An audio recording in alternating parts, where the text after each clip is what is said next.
Welcome and thank you for joining us. We'll get started in just a few moments.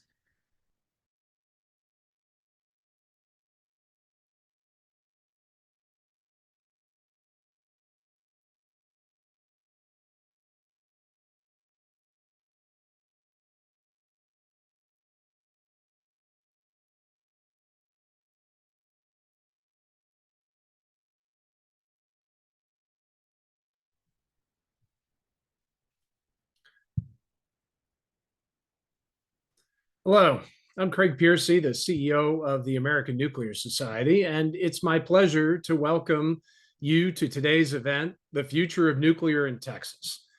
Today's program is made possible by the ANS Trustees of Nuclear, our premier corporate sponsorship program. Trustees of Nuclear supports our K-12 nuclear education activities in our nation's classroom and supports better conversations about nuclear with policymakers, journalists, and ordinary people. To learn more, visit ans.org/trustees. On behalf of the American Nuclear Society and the entire nuclear professional community, I want to begin by extending our deepest condolences to the people of Texas affected by the recent devastating floods. Our thoughts are with the families who have suffered loss, and with the first responders and utility workers who continue to serve their communities during this difficult time. I expect that most of the people on this call probably know someone who's been touched by this tragedy, and ANS stands in solidarity with all of those that are impacted. So, okay, this is actually a first in a series of webinars that ANS is conducting on how U.S. states are considering nuclear technology as a tool to strengthen their energy security and economic competitiveness. And Texas is a perfect place to start. It's arguably done more than any other state in a short period of time to lay the foundations for future nuclear development in the state. So without further delay, let's welcome today's guests and jump right into it. Let me start with Reed Clay, who serves as the president of the Texas Nuclear Alliance, the lead industry association in Texas dedicated to the advancement of nuclear technology in the state. Reed was formerly the chief operating officer of the state of Texas under Governor Greg Abbott. Jared Schaefer is an advisor to Governor Abbott, focusing on energy and electricity. He's previously worked for the Texas Senate, the State House of Representatives, and several state agencies. John Gidroz is the Senior Vice President of Commercialization and Strategy at Allo Atomics. He's served more than 20 years in the tech sector, including previous leadership roles at Microsoft, Google, and Amazon. And last but not least, Roland Backhouse, Senior Counsel for Nuclear with Vista Corporation.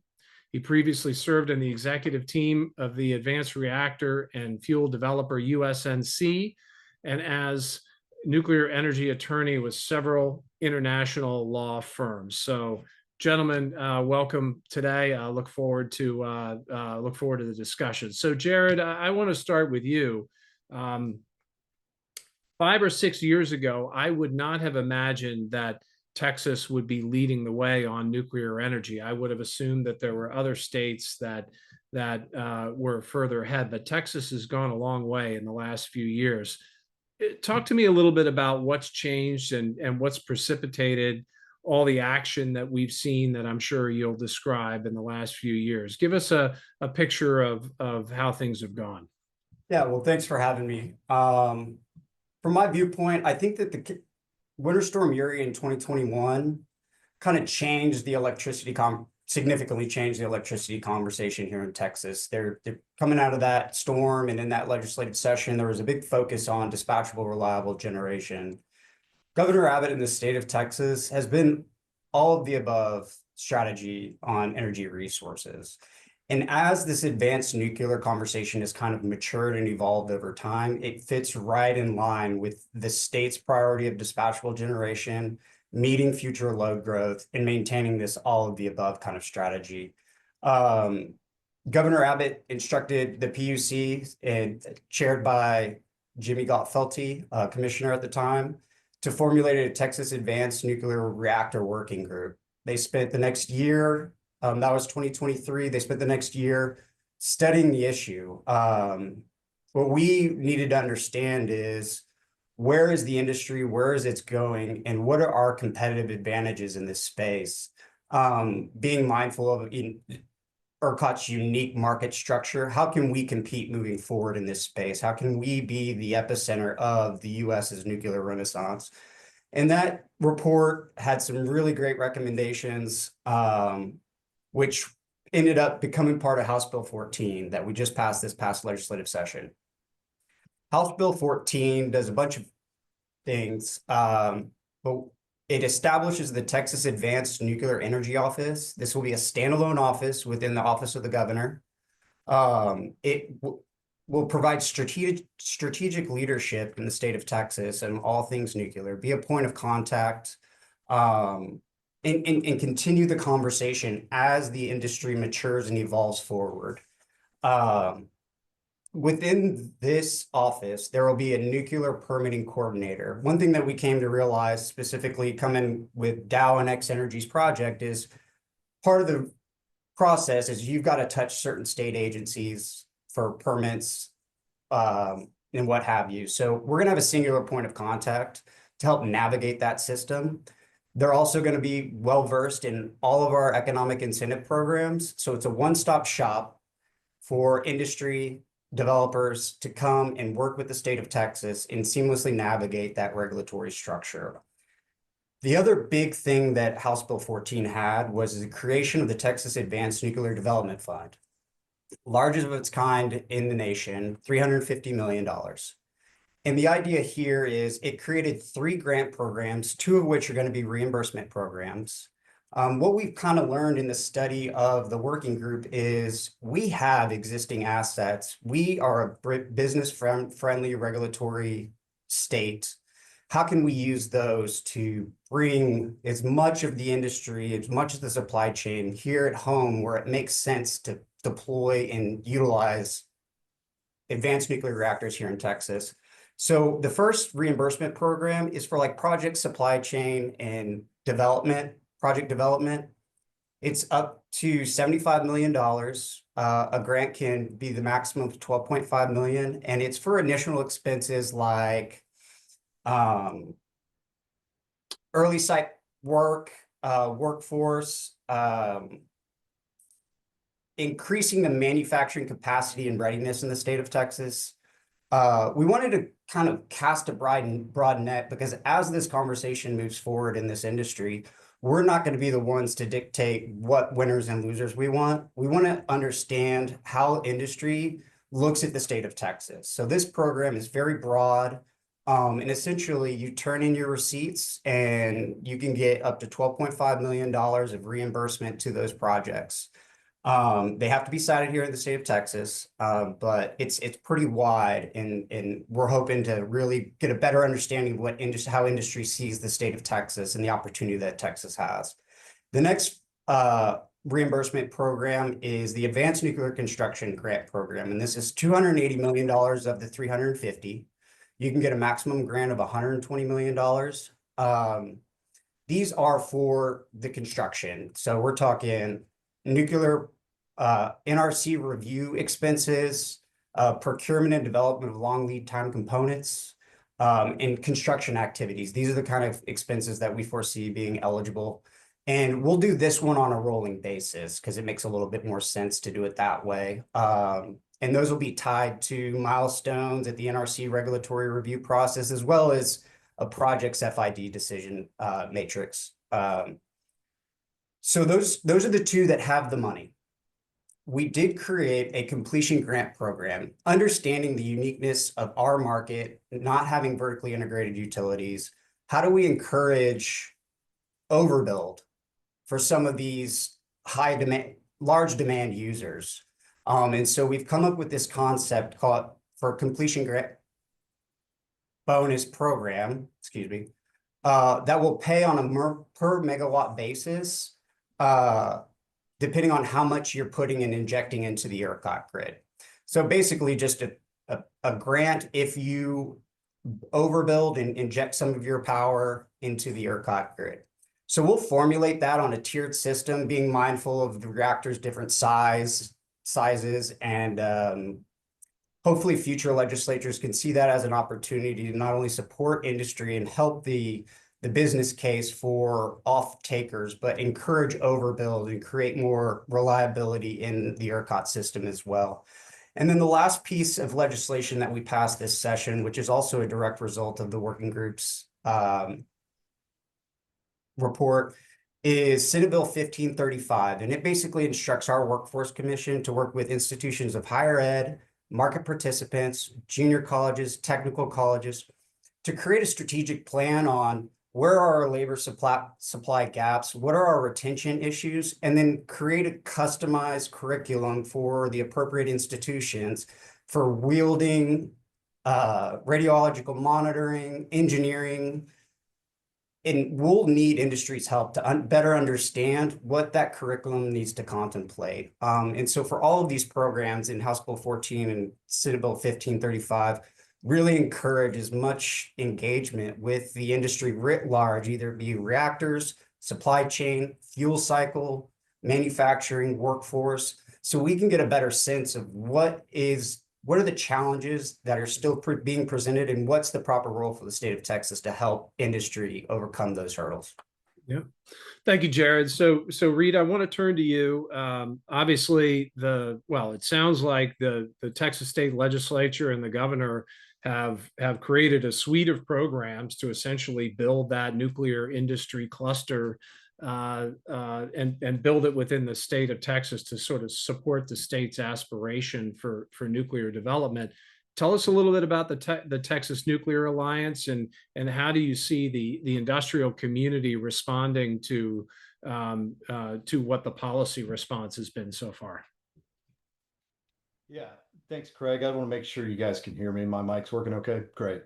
Well, first let me just, commend Jared and his boss, the governor, and certainly, leadership in the legislature, Senator Schwartner on the Senate side and Chairman Cody Harris on the House side. The program that Jared just outlined was a long process. It started with a recommendation from the working group, and they put a lot of hours into this legislation, and it's, I think we're off to a great start, and I think the industry is really reacting well to it. I mean, just as a barometer of that, we started the Texas Nuclear Alliance about 3 years ago. We ended 2023 with 0 members. We ended 2024 with about 24 members. And we just announced last week that we have over 50 members. And so that's not anything really to say about our team here at the Alliance. That's really a reflection of the interest from the industry in the state of Texas and the leadership that the governor has really led for the last few years on this. Look, I mean, I think more to that point, you're seeing projects being announced almost once a month right now in Texas, and I think that's a combination of a couple of things. I mean, Texas has got a lot of built-in advantages in terms of people wanting to put down roots. Data centers have always been, wanting to come to Texas. We have a ton of them here already, which has, created some of the need for nuclear, the 24/7 power that nuclear can provide. And you continue to see that. I mean, I think the earliest announcement was Natura Resources, and they have got their construction permit for the reactor at Abilene. Then we had Dow and X Energy announce their project at the Dow site in Seadrift. The Rellis campus at Texas A&M University System has down selected Allo, among others, including Natura Resources, who I mentioned a minute ago, to build a commercial site there, probably to power data centers. Last Energy announced a project up in North Texas in Haskell County to power a data center. And then most recently, the very bold announcement from Fermi America to power a huge AI complex there with up to potentially 5 gigs of nuclear, looking at building, potentially 5 Westinghouse reactors. I think Westinghouse, I'm not sure they totally decided on that, but I think, that is a large part. Like I said, it's built-in advantages that Texas has, a great regulatory environment, an efficient one, certainly a great workforce. Jared mentioned how Texas is going to lead on making sure we're ahead of the curve on meeting the workforce demands. But I think really I think when the working group made this recommendation and when we formed the alliance, I think what we knew was possible if the state of Texas leaned in is what we're seeing now with announcement after announcement after announcement. And that's, really part of this is getting megawatts to meet the huge demand that Texas is going to need for both population growth and industry growth. But part of this is also a huge economic development opportunity for the state of Texas. And I think this already HB 14 is showing a return on investment in the sense that we're seeing multiple announcements for new projects to come to the state instead of other states. So, to answer the fundamental question you asked, Craig, the excitement from the industry is, it's through the roof right now. And I think HB 14 and the leadership from the governor and the, Lieutenant Governor and Senator Schwartner and certainly Speaker of the House and Chairman Harris is, that's what's catalyzed all this. And, we're excited for the future, obviously. Yeah, thanks, Reed. So I think that's a perfect segue to you, Roland, as representing a generator in a merchant market. And I can't remember whether it was Jared or Reed that talked about the unique nature of ERCOT, and I think we saw some of that, sort of the negative consequences maybe in the winter storm Uri, but there have been changes that have made since then, and you're seeing changes in demand growth in the service territory. Talk a little bit about it from a generator perspective. What started this? What are you seeing now, and where's it going? Yeah, thanks for that. I appreciate it. And you're 100% right. I think that the recent storms, summer and winter in Texas, have kind of changed the way that utilities, IPPs, users, et cetera, think about max demand for the grid. And also, the challenges that face the grid as a result of the increase in baseload electrification. So there are sort of two pieces there. I've got a couple of slides, if it's okay, that maybe talk a little bit about grid demand. So firstly, as a level setting exercise, Vistra is a leading integrated IPP. So we're not a regulated utility in the same way that others might be regulated utilities in the United States. Rather, Vistra manufactures and sells electrons to the grids in various markets. We provide products and services into 18 states plus the District of Columbia, and we operate in all major competitive wholesale markets in the United States. We serve about 500 million residential, commercial, industrial, retail customers, and through a number of our generating facilities. The company is the largest competitive power generator in the United States, and we own the second largest competitive nuclear fleet in the United States, including the Comanche Peak nuclear power plant in Glen Rose, Texas. So you can see a little map there of our service area. Suffice it to say, large service area, both on generation and retail and wholesale. I think these two graphs here kind of exemplify some of the things that both you and Reed have brought up in the last couple minutes. Craig, on the left, you'll see the PJM supply and demand, and on the right, you'll see ERCOT supply and demand. The blue bar represents required supply at end of 2024. The green bar adds to that required supply expected demand growth by 2030.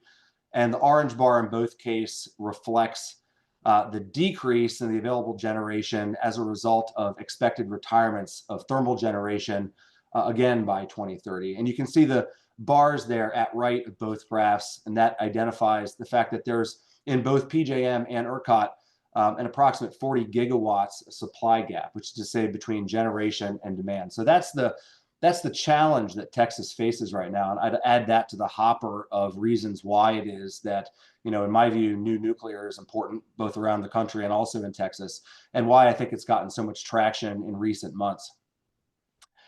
Thinking about that a little bit differently, we can think about load growth. Again, here, PJM and ERCOT, PJM shown in green, ERCOT shown in blue.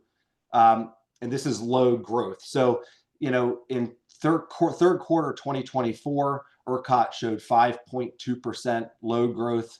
Q4 2024, 5.2%. And that trend has continued Q1 2025, 6.5% load growth. And you can see slightly less than that in the PJM. And there are a bunch of reasons why that is. Importantly here, and I think as we think about this from a Texas perspective is the fact that historical power demand remains inelastic during turbulent economic periods. It's to say that, you know, it's our view, I think, and maybe industry's view, that this is not froth, that this demand growth that we've seen in the last 4 or 5 years is likely to both increase and continue, despite whatever type of economic turbulence, maybe not whatever type of economic turbulence, but based on reasonable economic turbulence to continue. And it's driven by, you know, oil and gas, electrification of the Permian Basin, LNG projects, data center build out, and also reshoring of industrial activities, a lot of which is flowing into Texas right now.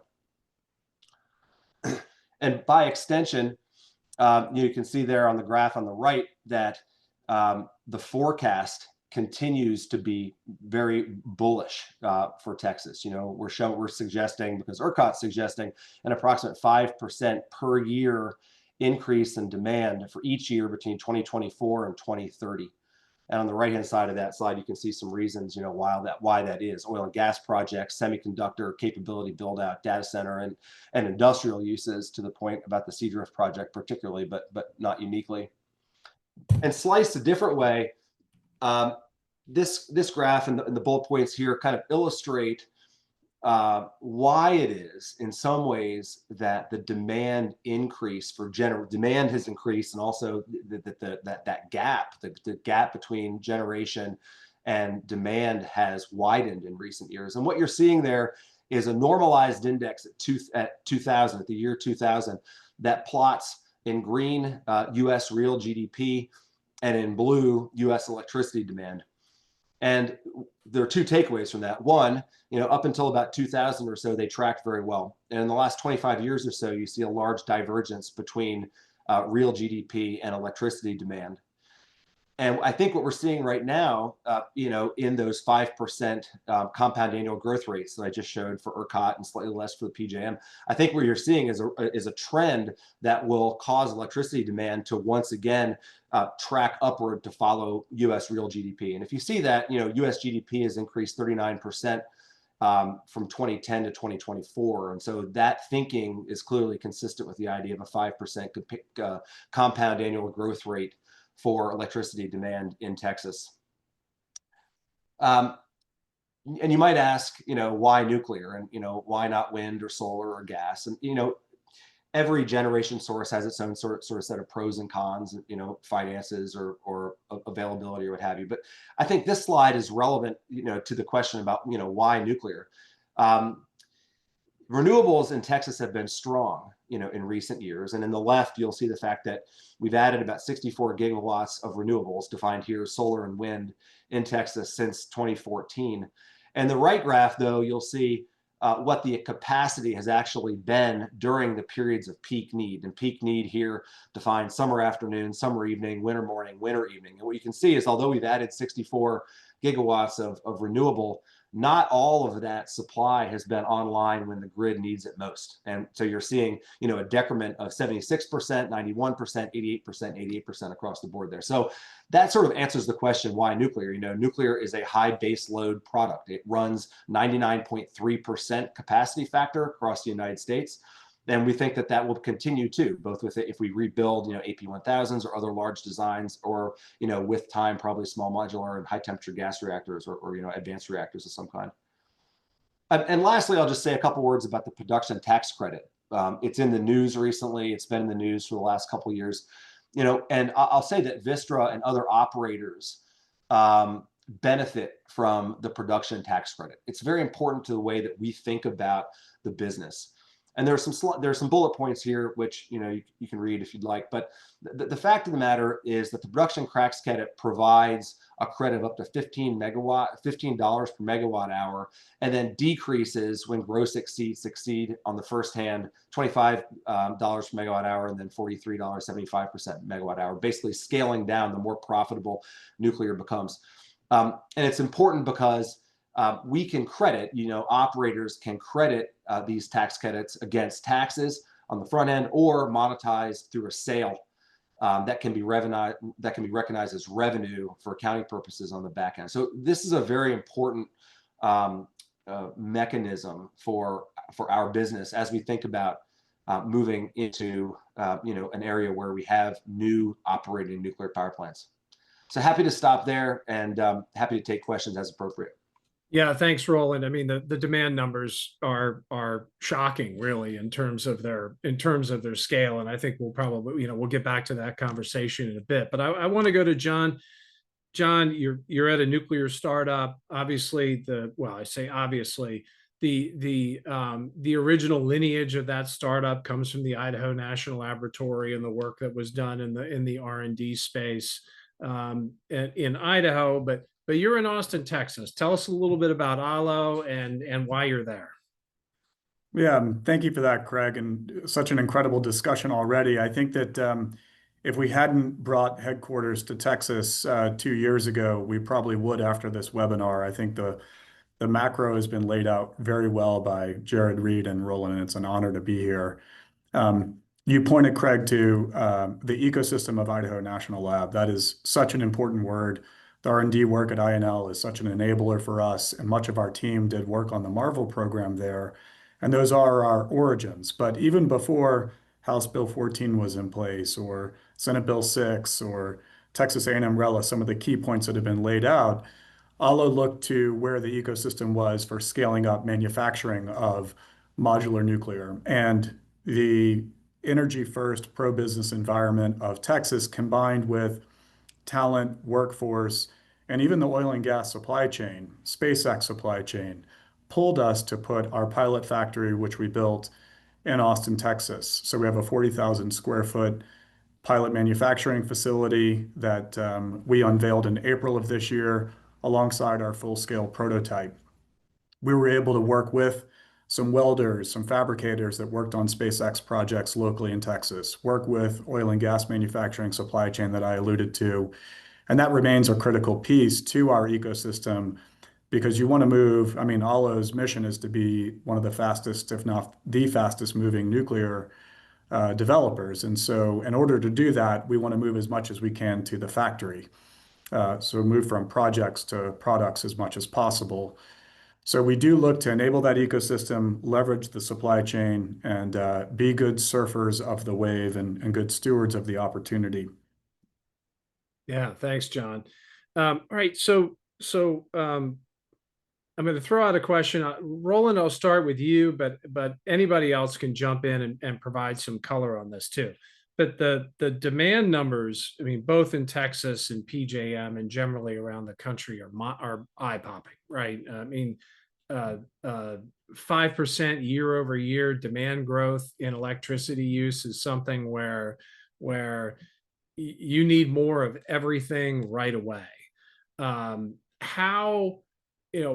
What are the pinch points like over the next few years? Obviously, nuclear is going to begin to feed in to address that problem, but it's not going to, you can't do one and have it online next year, right? There's a ramping and especially for new technologies, there's a ramping up. How does nuclear, I mean, with such exigent demand, how does nuclear fit into the calculation from a timing standpoint?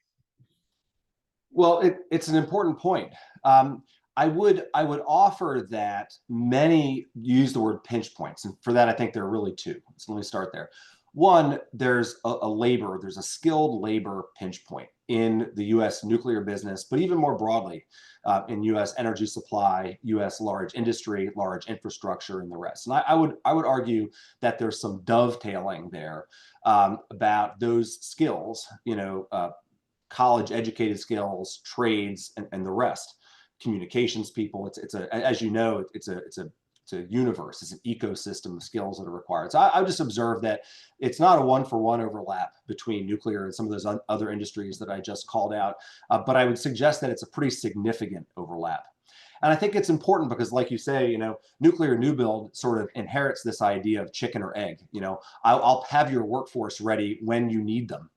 And then you say, well, okay, I can't develop a project because I can't cost it, for example, unless I have people, unless I have a workforce, and they're a line item, and I know what the hours are and the rest. And so there's a little bit of that. The good news is I think that with some forethought and with some good project planning, the nuclear business can draw people who have developed their expertise from other fields, other infrastructure fields, large construction and otherwise. So there's some bright, I think that's a bright light, quite frankly. I think sometimes people point to workforce and say, yeah, that's an insurmountable problem. I tend to disagree with that. There are some areas where it's a difficult problem, to be sure. I don't mean to cast a rosy light on it, but it's a problem that we can conquer with ANS's help, I think. The second thing is supply chain, and it's a similar story there. I think people think about nuclear power in terms of reactor vessels and pressurizers and large turbine generators and the rest, but that's a small bit of what's actually required to build, operate, and maintain a nuclear power plant. The rest of it is largely conventional. There's a lot of conventional switchgear that we need. There's a lot of conventional cable. There's a lot of insulation. There's a lot of wiring harnesses. There's a lot of I&C. So again, I think that the project management piece of that can bring to bear some of the expertise that other industries, which have not languished as nuclear has in the last 20 or 30 years, to bear to kind of accelerate the way that nuclear can take off. I do think that, and I made a comment last couple weeks ago on a similar panel, and I observed the fact that, and it was responsive to a separate question. It's kind of like the idea of what can states do to find their footing in this nuclear resurgence. How do we smartly think about supply chain and labor and the rest? And I just sort of observed the fact that not all states are good at all things, and states should be wary, in my view, of putting money and resources into buckets where other states are more likely to prevail as a result of history or university or what have you. So it seems to me that if states get together in some way and say we can do X really well, and you can do Y really well, and you can do Z really well, and kind of do some front end planning, I think that would promote efficiency and kind of cut down on friction. And and I was sort of emboldened by Jared's comment when he talked earlier in his opening remarks about how it is that the working group thought about that. And I think that type of thinking is essential, not just for Texas, but other states that have a role too. Right. Well, it's a perfect segue to come back to Reed. The example that I love to use, and I think it's actually an example of a Texas company that I heard from a CEO not too long ago, is they were hiring people that had worked on F-35 cockpits to bring them over to nuclear to help them design digital instrumentation and control for advanced reactors, right? So there is this, and to your point, Roland, Texas does have sort of a strong recent history of manufacturing. We've seen a lot of manufacturing go to Texas. Reed, are you seeing the ability to kind of reach into that larger, generalized supply chain that's oil and gas and energy and other manufacturing and recruiting your workforce and suppliers from that well? Are you seeing indications of that already? Yeah, I mean, I think SB 1535 that Jared alluded to is designed to leverage what Texas has historically done very well in the workforce space. Really leveraging experience with the oil and gas industry. I had not heard about, Lockheed and the F-35s. That's super interesting and not at all surprising. But, and then you got the downstream manufacturing, which are, these are highly technical, lots of instrumentation, you need a lot of training to operate, to bring Dow up again, to, operate one of their facilities. It takes a lot of training. And I think there's a lot of crossover.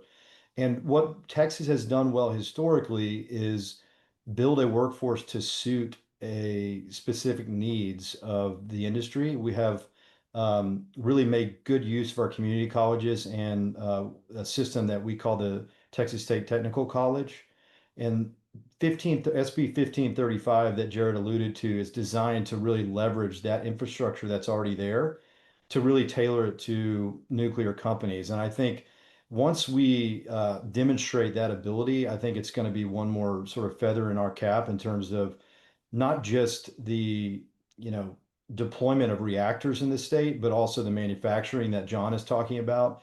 those sorts of things, when they see that we're able to build a workforce to specifically meet those needs, I think Texas is going to be, and that's one of the reasons that bill is so important. It didn't get as much hype or as interest as House Bill 14, but it was certainly just as important because I think we, as I said a minute ago, we view this as an economic development opportunity for the state. And if we're able to build a workforce in a way that, to Roland's point, that maybe other states are not capable of doing, then I think, we're going to reap the benefits of that. And so that's definitely what SB 1535 was about. Real quick, I want to circle back to your first question, just 60 seconds. I think one of the reasons that HB 14 was so important and such a vital recommendation from the working group is that, nuclear is not going to solve the next 4 or 5 years, but the demand, situation is not going away in the next 4 or 5 years either. It's going to continue to grow. Texas is probably going to see an outsized, portion of that growth. I think even Roland's, chart compared to PGM as a percentage, ERCOT is growing even faster than PJM. And so I did my math off the top of my head, so I could be wrong, but I think what we're trying to do is help companies like John's at Allo and push them down the cost curve and do that as quickly as possible by getting them to build the first, third, fourth, fifth, sixth of a kind so that they can manufacture these not only at a price that works for large industrial, AI, oil and gas, whatever the industry is that can be an off taker for these small modular reactors and micro reactors, but also to do it at pace. And once we're at that point, nuclear is going to be not just for Texas, but for the whole US is going to be able to come in, maybe not the near term, but the midterm nuclear, particularly for highly specialized power users, industrial, AI, oil and gas. These companies, if we're able to successfully push them down that cost curve, very quickly, they're going to come in and backfill the demand that's around the corner from the very urgent issue that we're facing now. And that's a different model than what's going on in a lot of states, because and Jared, I'm coming to you on this one, but what we've seen here is sort of a comprehensive portfolio of programs that are designed to incubate an industry, and they have money behind them. Jared, where do you, what I'm interested now is, do you see another shot in the next session of the legislature or through administrative action? Does it end here with this, or do you see it being broadening as we move forward in time? And then, another question about, the demand numbers must scare you from a policy basis too. And how are you responding to that? Yeah, great question. Now, I'm not going to speak to what future legislatures might do in regards to appropriation, but I think that the way that the governor has seen the establishment of this office is this is a ongoing agency, quasi-agency for the state of Texas. And what we'd really like to see, I think at this moment, is to better understand what industry is interested here in the state of Texas. And so I think over the course of the next year and a half, as we get into the next legislative session in 27, we'll have a better sense of where interest is, and we'll have a better case to go to the legislature and argue why this makes sense for the people of Texas. Because there's 181 elected officials over there. They're in session 140 days every other year, right? And there's not a bunch of space and time to have really well thought out conversations at times. So this office is going to have the ability to formulate ad hoc advisory councils. And so I foresee this office kind of establishing some councils with market participants and industries and experts to continue this conversation going forward as we have a better understanding of what industry, what advantages do they see in the state of Texas. When we can make that case going into next legislative session, I foresee this being a continued success story. We've got similar economic development programs. Once this thing gets rocking and rolling, I'm confident that the legislature will see the value in it, and continue to fund it. And then also, I think the legislature was diligent and mindful of Texas taxpayers' money and not funding that completion bonus to this point yet. But I'm thinking over the course of the next year and a half and beyond, working with industry, understanding where the economics are moving to, we'll be able to make a solid argument to the legislature and why this completion grant program will provide value to not only industry to help that cost curve, but also to encourage the overbuild of these reactors to inject into the ERCOT grid. Yeah, generally that's where we're at. Yeah. Load growth, it's I think everybody's kind of in a similar spot in regards to load growth. We believe that it's there, but to what magnitude?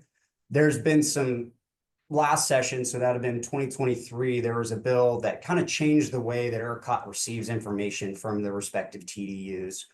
And it was forward thinking in the sense that it changed the historical viewpoint and allowed the ability to look forward. And I think as a result, I'm sure people on this call have seen some of those forecasts, and the market maybe doesn't believe it. And that's okay. We'll work through that and provide more transparency and better assurance as to those figures as we move forward.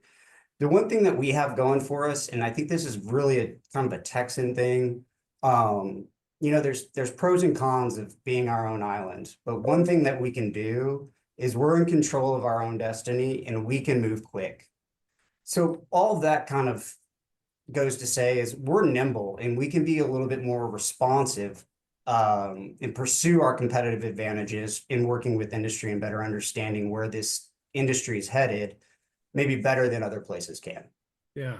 Yeah. Thanks, Jared. So John, I'm going to come to you on that because there's a feedback loop here, right? There's sort of a policy response, and you hear in Jared's comment, we need to understand where industry is and what they need and how their needs evolve over time. Maybe you can take it from a company standpoint and walk through how you see your needs evolving in the next few years. Sure. I mean, I think the most important thing broadly is that we as an industry build and prove on the promise. And so that's why we're shipping our prototype to a parcel of land that we've purchased in the state of Texas, loading sodium, heating it up, and beginning non-nuclear operations very soon. It's why we're pursuing building our experimental reactor at Idaho National Lab in a very compressed time frame to be critical. Internal target is 2026, external target is 2027. But these are investments that are being made. This is the sort of American nuclear bet at the moment, is that private money will come into the sector, de-risk, and perform at a bit of risk, and policy will back that. And if you can unlock, you can move forward and create value in a flywheel effect, as you alluded to, Craig. So, you know, if I think about what we need to build so that next time we testify at the Texas State House, which we did in support of the bills that have been discussed, we have proof points in execution. When we go talk to the regulators, we're able to say this is empirical data of real operations that fit with paper and simulation data, right? So I think building is so critical, and that's why I really celebrate the way Texas has shaped their incentive programs and investments to both protect the public trust and investments and not overexposed to projects that go maybe not to schedule and on budget. So the taxpayers are protected, but we can perform against that and say it's really working. The next phase is unlocked. So I'll pause there. Yeah, no, that's good. So I do want to jump and maybe try to grab a question or two out of the Q&A. I think this one is for Jared. Jared, we've talked a lot about nuclear plants and nuclear reactors. But the question here is will the permitting coordinator that was provided in the recent legislation, is that going to address uranium mining as well as reactor based? Absolutely. I really think of this coordinator as a coordinator for the entire ecosystem as a one-stop shop. I know this working group actually identified we've got abundant reserves in Texas already. This coordinator, I think, is better thought of more as a singular point of contact to anybody in the ecosystem. Either it be manufacturing the actual reactor, the fuel supply, the uranium mining, come to this point of contact and let's see how the state can partner with your project. Yeah. Yeah. So another question for the group, and maybe Roland, this is yours, but you mentioned it in your first question. So we've been really focused on electricity demand as it relates to AI and data centers, but it seems like the near term, really the near term demand is coming from the reshoring of manufacturing, right? That's really where that the demand is right now. Or do you see within that demand projection, do you see any curves there? Do we see electrification sort of picking up later on? Like how do you see it playing out among the various components of the demand projection? Well, the interesting thing there is that answer is only as good as one's model, and one's model is only as good as one's assumptions. So, depending where you fall in that thinking, I think you probably get to any answer that you particularly would want to. Except to say that, from a Vistra perspective, a needed electron is a needed electron. And that goes for, grid supplied power, behind the meter power, backup power, and the rest. That's how we think about that. So from a grid perspective, we want to make sure that we're providing our customers with sufficient electricity at a cost point that makes sense to them at the best possible cost. I'll say that, data centers, to just take a segment of your question there, have said very publicly that they'd like to have as much power as soon as they can have it. And there are some strictures there. It's difficult to build a nuclear power plant. There's some permitting issues when you're talking about gas and coal. There's some redundancy issues if you're talking about small modular and micro reactors. So there's this discussion. But at the end of the day, in our view, as a utility, as an operator, is that a needed electron is a needed electron. And what we need to do is to make sure that we as an operator and the other folks that are related have the ability to provide that electron as soon as we can. And so, we've made some investments that have been in the press recently in operating gas facilities.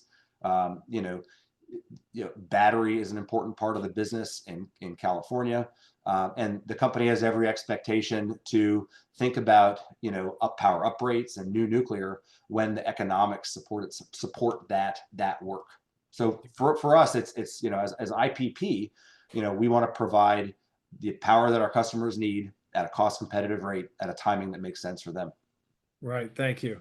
So another set of questions from the Q&A that I'm going to try to morph into one that I think we can answer in this time. So I want to talk specifically about what I'll call the back end of the fuel cycle, because there seems to be, obviously, Texas has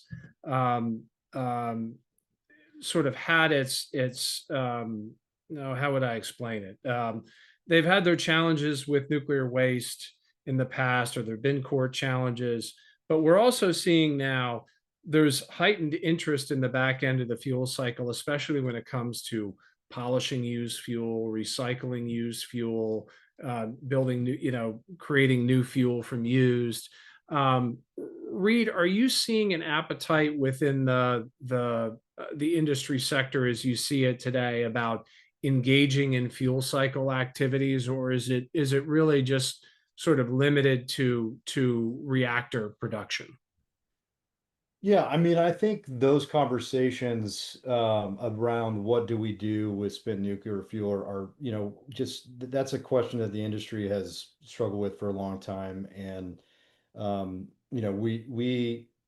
I think we view the way you talk about it is the right way to talk about it, which is that the spent nuclear fuel is really future fuel for, it's a resource that we need to use. And I think somebody is going to make use of it. Obviously, a little bit depends on, the federal government and what they decide to do on this issue. But ultimately, all of that spent nuclear fuel, that a lot of it is in Texas, a lot of it's all over the country, is a resource that needs to be used before whatever's left over, finds its final resting place, wherever that may be. And I think, Texas, my personal opinion is that Texas is extremely well suited to play, a big role in using spent nuclear fuel and turning it back into fuel that can be used. And it's for all the same reasons we discussed earlier. Just, frankly, the manufacturing know-how, the ability to create a workforce to meet that very specific niche. And frankly, the other sort of built-in advantages in terms of, efficient regulatory environment, and now a nuclear office that, is potentially set up to handle this issue. Whatever the federal government does, and, I've conveyed this to conversations that I've had with, folks in, DC at DOE and others, it needs to be a cooperative conversation. It needs to be a collaborative conversation. I think where, we have run into problems is, and we saw this in Texas, you saw it in New Mexico, is not having the right conversations ahead of time, between the federal government and its partners, which, the states are the federal government's partners, to make sure that, this is something that the state wants to take on. And ultimately, the leadership of this state or any other state, in my opinion, is going to have to be, consulted, and that's an understatement. But I think really we're going to need their cooperation and approval to do any sort of disposal activities. And frankly, probably because it requires the transportation of spent nuclear fuel, we're going to need, their approval and cooperation and partnership. I think that is the key word on taking what is a very valuable resource that we have sitting around the country and making that into something that, can, really power our nuclear renaissance going forward. My perception is that is how DOE and the federal government is viewing this, is that they view this as a cooperative partnership with the state that wants to do it. And ultimately, I think the state that chooses to step up and, be a part of the reprocessing, part of the fuel cycle, is going to reap the benefits of that. But they need to have that choice. They need to make that cost benefit analysis for themselves. Yeah, I think that makes sense. And I feel like we've gone from a conversation about who's going to host the dump and take the waste to, what community is willing to work to extract the value out of essentially a stockpile of material that we have. And I think to a certain extent, that's on us as the nuclear community to help promote that conversation in a different way. But to your point, it can't be done against the backdrop of the federal government telling a state or telling a locality that you have to do this. So I think we're going there. Roland, I want to come back to you for a second. I'm picking up on a question in the chat. So Comanche Peak and South Texas project, two sites that are very well characterized for nuclear technology. What are you imagining there? I mean, that sort of gets you, a well characterized, defined facility that's already had NRC licenses, kind of gets you to second base in a lot of ways. What are you seeing there? I think Roland, I must have scared you because you turned off your camera. We're having some, I got nothing. I have no idea what that was. Rest assured, I'm still here. So I can't really speak to, particular projects. And I also don't appreciate, I'm not sure my camera's not on, but whatever, I'm still here. I can hear you. There is added value in thinking about siting new nuclear build at existing reactors. And that's not limited to the STP project or Comanche Peak, but, more broadly. Like you say, the sites are characterized, there's infrastructure often there, rail is often there, cooling is often there or could be there. NRC has experience there. There's oftentimes favorable communities around those facilities. State governments are familiar with those utilities. and there are a bunch of other efficiencies. So, 100%, in my view, existing nuclear sites offer some efficiencies in new build space. That's thing one. Thing two, so do other electricity generating sites, not just nuclear, but coal and wind. We had a lot of conversation the last couple of years about coal to nuclear. A little bit different there. That's using downstream balance plant in a coal plant to cool nuclear. This is a little bit different. This is a siting argument. But many of the same thinkings apply, in the area of using one of those other types of generating facilities. To particularize that a bit to Comanche Peak, because I'm familiar with that, you'll remember a time when Comanche Peak applied for and was very far down the path of receiving a combined license based on Mitsubishi's ESBWR back in the 2013-2014 timeframe. All that to say, the company has already identified land and sited a power plant and thought through switchgear and developed, rail infrastructure and the list just goes on and on. So to particularize my sort of general comment a little bit regarding Comanche Peak, for sure.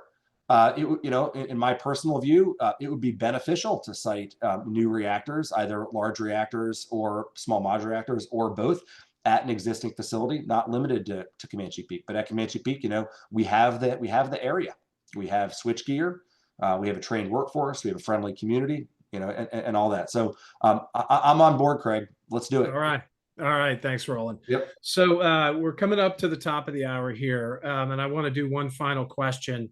Just run around, do around the horn here of let's fast forward to 2035. What does success look like to you? How will we know at that time we're successful? Jared, I'll start with you.